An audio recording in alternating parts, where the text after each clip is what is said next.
I'm Guillaume Endignoux. I've studied in the École Polytechnique in France, and I'm now in EPFL in Switzerland. And this is a joint work with Olivier Levillain, who was here 2 years ago at LangSec, and Jean-Yves Mijon from Annecy. So we worked on PDF parsing and validation. So what is PDF? It stands for Portable Document Format. And so it's a commonly used format by a lot of people, but it's also a format that has many security issues, which is why we are interested in this format. So there have been more than 500 vulnerabilities in Adobe Reader since the last 17 years. So another point is that there are other implementation than Adobe Reader, but there are a lot of discrepancies between these different parsers, which can be a problem. First, like PDF can be used for contracts or tax forms, so we want to make sure that the file is read in the same way by everyone. And also, if we write a malware detector that will analyze the semantic content of the file, we want that his parser behaves the same way as the PDF reader. And last, the syntax of PDF facilitates polymorphism.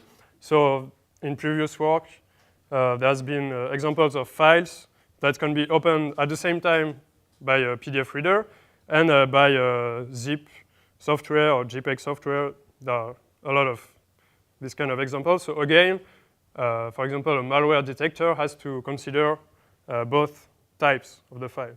And the keynote mentioned a bit of this. You could open a PDF as a text file. You would get something else. So in our work, we aimed at verifying the PDF from the syntactic level, so from the very lower layer of the format, whereas previous work had more analyzed semantic content, such as the JavaScript interpreter and stuff like that. So there are basically two approaches to validate file. The first one is the blacklist approach, which most malware detector implement. So they just collect a bunch of existing malware and try to blacklist them, but it will not detect new forms of malware. And another one is the whitelist approach that we advocate here. So at the expense maybe of a higher rejection rate, we accept only files that are clean. So in this talk, I will first introduce the syntax and the structure of the PDF format. Then we will try to see what can be a pragmatic solution to the problem of validation of PDF files to our tool Caradoc. And then we will see how this applies to a real-world file and which conclusion we can draw from it. So first, a PDF file basically is written as a text-like format. So it's made of objects that will describe the document. So there's the null object, booleans, numbers, strings, which are in parentheses here, names. Then we can build more complex objects, such as arrays that can contain arbitrary objects, and dictionaries that map keys to values. Then we can build more complex structures, and we can introduce reference. So we can give a name to an object. So here it's a pair of two numbers, 1, 0, for example, and then we can reference this object later. So it's useful, for example, if you have a font that is shared between several pages, you don't want to copy the same object several times. And you also have streams, which allow to compress content. So for example, if we want to include images inside the document, they will be included in a stream. And the stream also has metadata, which is in the form of a dictionary. So for example, the dimensions of the image. Then at the file level, the basic structure is as follows. So we have a header that identifies the PDF type and the version. Then we have all the objects that represent the documents. And then a reference table that indicates the location of these objects so that we can retrieve them. Last, we have a trailer, which is the logical root of the document, and the end of file that indicates the position of the reference table. So basically, the format was meant to be parsed from the end. So we start at the end of file, retrieve the reference table, and then can find the objects. This was the very basic format, but actually, with the following versions of the format, there are more complex structure were introduced. So for example, we can have an incremental update. So if we want to update a file, we can just append new objects that will describe the modification, and then a new table and a new end of file that will reference them. We can also delete previous object, and it will reference the previous table. There is also object stream, which is a means to encapsulate objects inside a stream, which is a compressed object, so that the file is of a smaller size. And there is a linearization, which is used for if you want to deliver a PDF file over a network. As we saw, the table is at the end, which is problematic. So it's kind of a hybrid structure with the first object acting as a table to be able to display the content during downloading. Then, at the logical level, a PDF file, so as I mentioned, there are references between objects. And here is an example of a 17-page document, like a presentation like this. So there are about 1,000 objects, and we can see that some of these objects are in a structured way, so we will try to investigate that. So first, we can note that most of these structure in the graph are trees. So for example, the pages are organized as a tree, and the leaves of these trees are the pages. So the leftmost leaf is the first page, then we can go on to find all the pages. This can be useful if some pages share the same properties, such as like the dimensions. Also, there is the table of contents. So in this example, on the left-hand side, you can see a list of items. So for example, chapters and sections. And it's also organized as a tree, but the thing is that the kids are of each nodes are organized as a linked list, which is a problem for parsing because, for example, an attacker can write an invalid structure with loops inside the linked list structure, and actual parsers often don't check that. So I have a demonstration with two examples of PDF file that's maybe problematic. So the first one is one with a loop in the outline structure, such as the one I presented before. And the second one is a polymorphic file, so we will open it with several PDF readers and get different content. So of course, these files were already reported to software editors, so the demo is with previous version of this software. So I will start with the cycle in the outline. I open it with the Adobe Reader. All right, so I can see page 1, page 2, page 1 again. If I open it, it starts like this. And it's never ending, okay, cool. If I open the same file with Foxit Reader, what do I get? So again, page 1, page 2. If I try to open it, oh, the program has crashed. I will not send the crash report because it will not work. And then if I open it with, let's say, Sumatra PDF, okay, here the software detected the loop and stopped the thing. I can open it with Linux. And here, we don't see it properly, but it's loading forever, so we cannot see any content. Then the polymorphic example, I open it with Adobe Reader, so we can see that it detected Adobe Reader. I open it with Foxit Reader. So this is the content for Foxit Reader or Chrome or Sumatra PDF. I open it with Sumatra PDF, again, the same content. And the one with Linux. So this is Poplar, the library used for it. This is the same file. You can find it on our GitHub. So these two examples show that problems in parser can lead to several attacks. So the first one would be a direct attack on the structure, for example, a denial of service. As I showed, the parser is looping forever.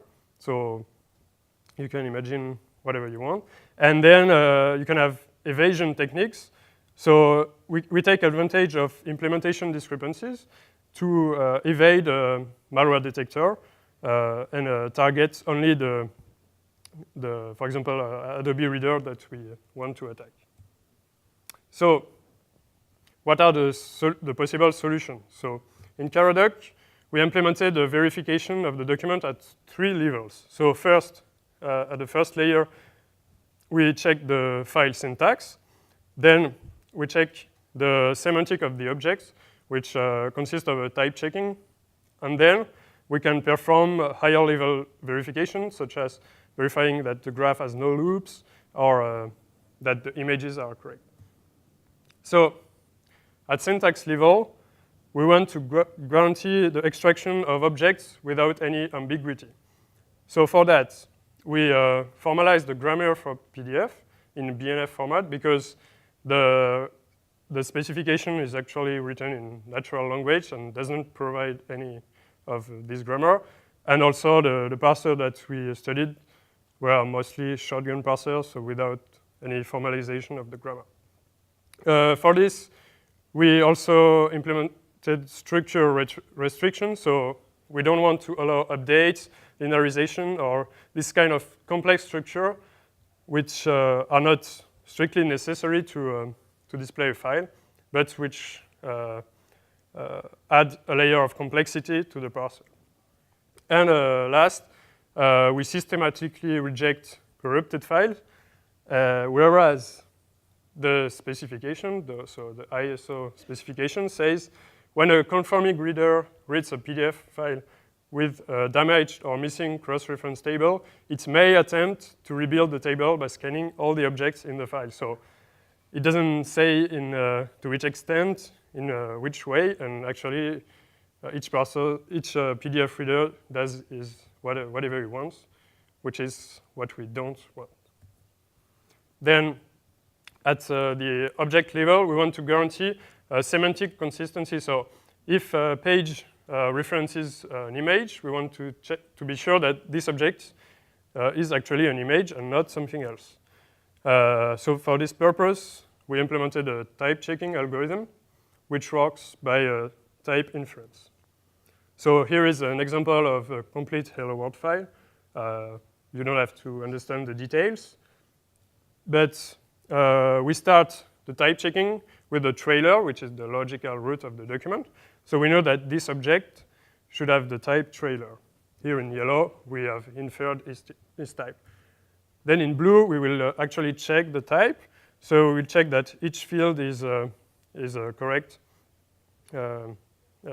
conforms to the type specification.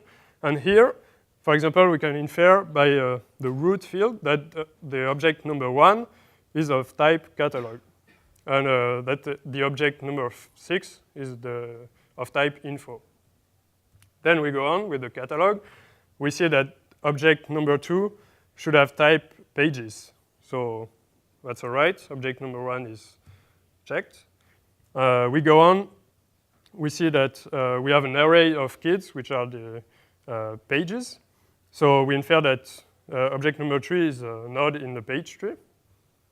And then, last, when we arrive to the page, so we check also the fields, and we go back again to object number 2. So we will not this time infer this type because we already checked it, but we will confirm that object number 2 is of the type page root, which is great. So going back again to the previous 17-page document, what did we find with the type checking? So here we can see 17 blocks, which are which have a page at the center in red and a lot of yellow objects around it.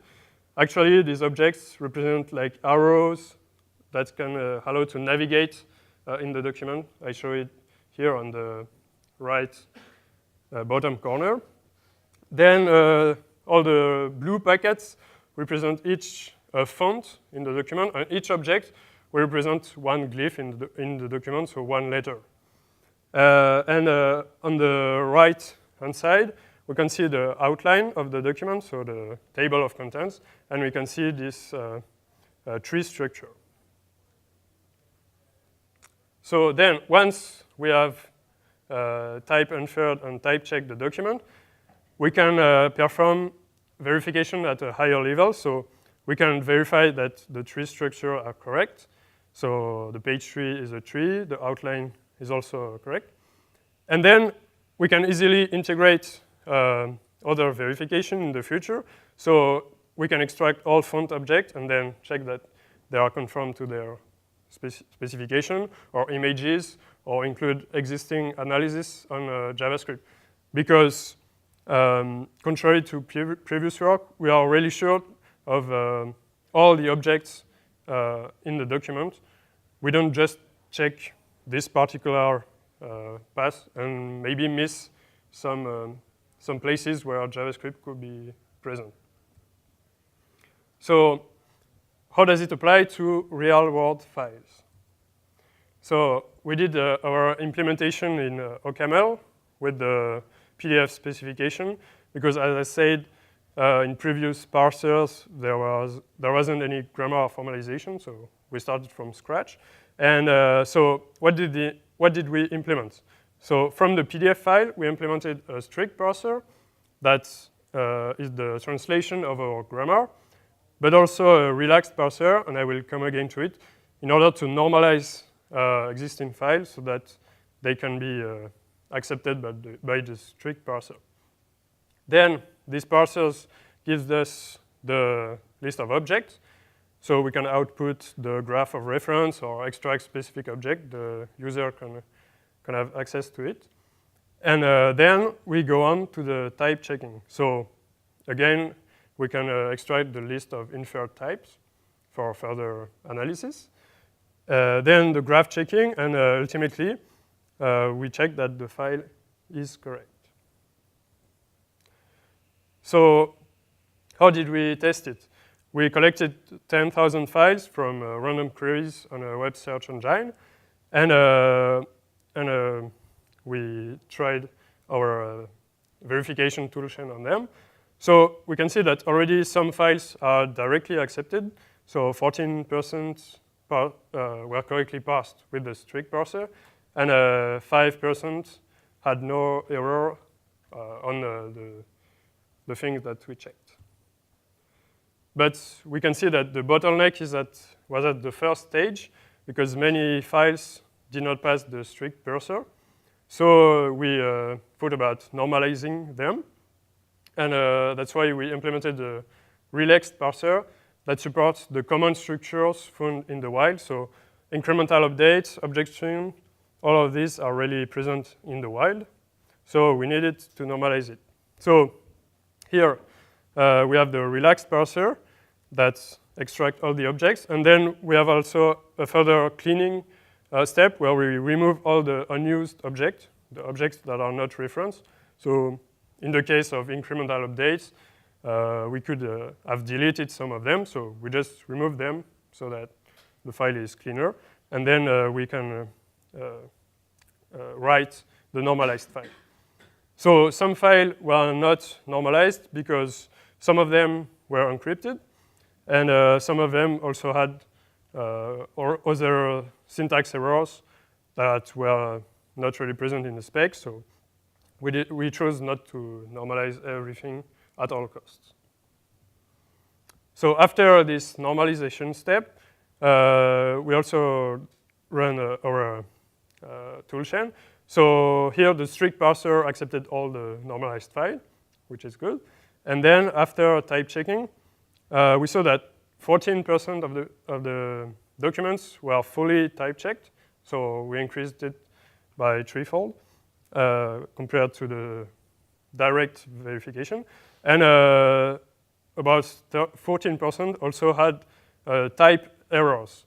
And what is in the middle? Well, we didn't implement all of the types that could be present in PDF file because the specification is like 500 pages document. So we try to start with the most common types, and then we can, in the future, add new types.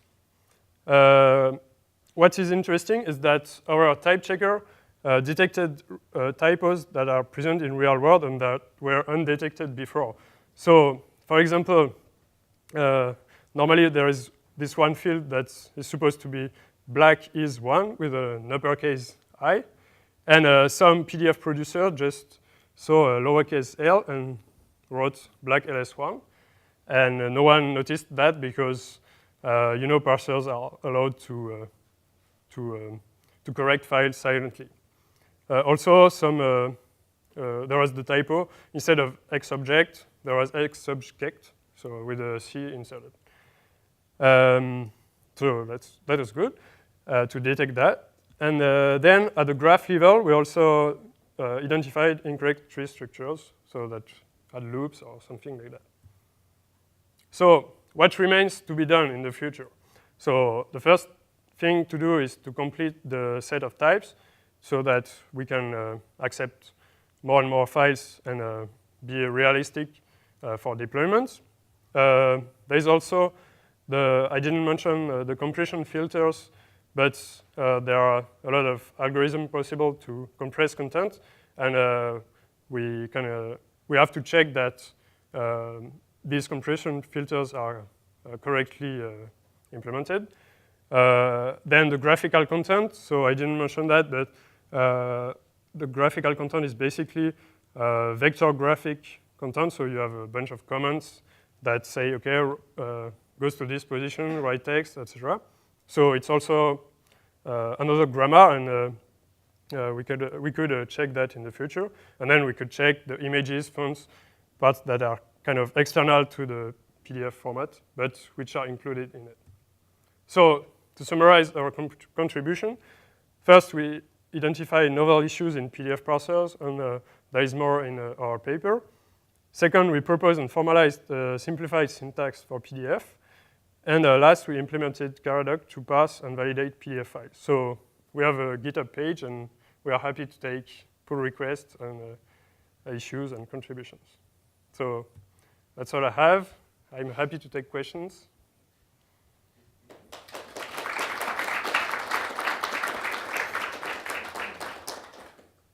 Any questions? Yeah. I remember some years ago being told that somebody was writing a PDF parser in, I think, what was it called? Yeah. Yes, it was Andreas. I thought it was Andreas and Marco. Are you familiar with that one? Yeah, that's true. So I looked at that. Actually, they just implemented a very basic implementation of this parser. And their point was with the incremental updates, you can have a loop, actually. So each reference table which will reference the other one as the previous one. And then the unless loop will make the parser crash. So in our case, we tried to go a bit further than their work, which was very basic on that. And we also decided to discard incremental updates at all because we thought that it was a bit too complex to parse. And actually, their code parser was quite long, as they said in the paper. So that would be the paper in the first year of the workshop. Oh, really? Which I think was quite interesting in that they started to prove termination, encountered that they could not, and then, of course, discovered the looping trick and hopefully not yours. No, because it was a bit further at a higher level of the parsing stage. Yeah, so we're shipping. Yeah. Were you able to attribute quality to the various PDF building programs? Is there any correlation between what you saw and where the data came from? Yeah, so actually we didn't really analyze that further, but most PDF producers include in the metadata which version of the software it is. And if I go back to this kind of typos, we can actually identify that this came from the same producer. So yeah, it would be an interesting future work to analyze which producer behaves in which way. Yeah.